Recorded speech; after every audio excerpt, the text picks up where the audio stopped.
Rian and Fasti Mansour are joining me in studio. These two have broken more records than I can ever even think of attempting, and have lived to sit here in my studio with me. Hello. Hi, Jennifer. Congratulations. Thank you. You're welcome. Sure. You look a little stunned. We're happy to be back in South Africa. Yeah. It's a beautiful country, and you only have to go out of South Africa to realize what we've got. Yeah. Yeah, ocean rowing's overrated. You don't want to be on an ocean, and the Pacific is not for babies, and Yeah. we're just glad to be back. Really, we are so glad to be back. Now, the first South Africans to row the Pacific. You've broken the record for fastest speed rowing from California to Hawaii. What is- Unbelievable, What yeah. does that feel like to hear me say that to you? I think it feels a bit surreal. Yeah. It's like we never went out to break any record. We were on our honeymoon.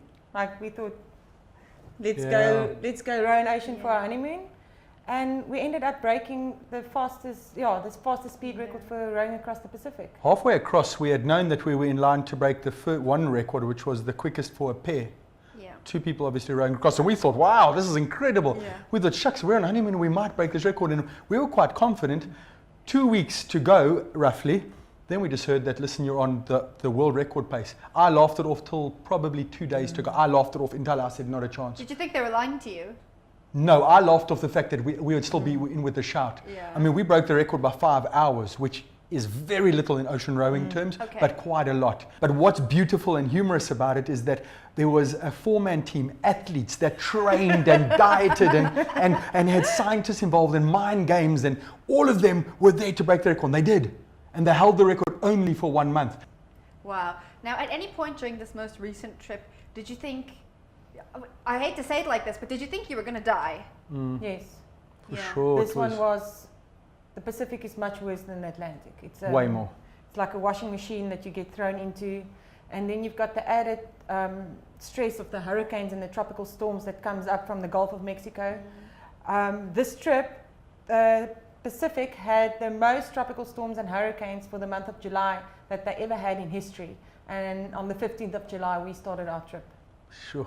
So you can just imagine, in history, no tropical storms have ever matched that number in history. So we were there in the waters in those Pacific Ocean at the wrong time. So the second night we were capsized, I had a huge gash on my head. Blood was all over the cabin. We were upside down. We got the boat back. We cleaned the flooding. We had all the excuses to be able to say, cannot carry on. I was in bad shape. I had a bandage for the first 2 weeks around me, trying to hold my head together. We had so many excuses to say, listen, thanks a lot. We were only 100, which is still a long way from land, but 100 kilometers from land, so about 60 nautical miles, and we just decided to carry on. Tell me about your most fond memories. When you think about this trip, I'm sure you weren't fearful the whole time. I'm sure you had a couple of great laughs, and it was a Without nice a doubt, seeing land, Jennifer. Seeing land again. It was for me. I just want to say, for me, seeing land was just incredible. People say when you put foot on land, on our last journey, of course it was longer, but this, still 39 days. Yeah. Putting foot on land is special. Seeing land, makes you feel good. Would you do it again?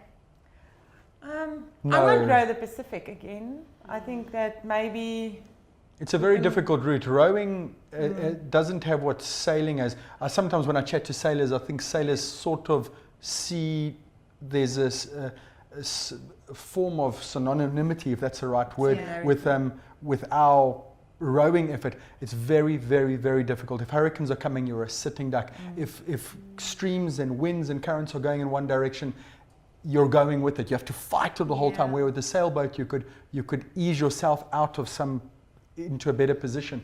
And this didn't allow us, like it did on the Atlantic, to be able to get into some form of trade wind and then go with the trade wind. You get blown in a good direction across the Atlantic. The Pacific, it's literally blowing down and blowing across, and you have to try and cut that corner. Wow. So now in hindsight, we smile about it.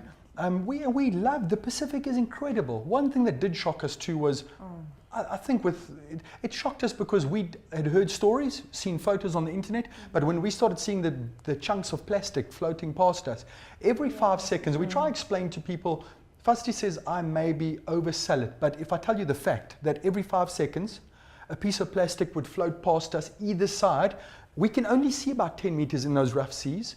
We could see every 5 seconds. We were 39 days on the water. Wow. Can you imagine how much is really out there?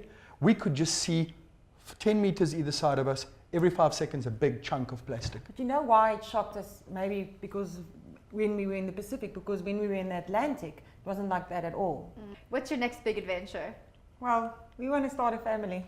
I think everybody that has kids say that's the biggest adventure. Yeah. Shame, Fusty's got a real job. She's an advocate, so she practices real in the job. High Court. He calls it a real job.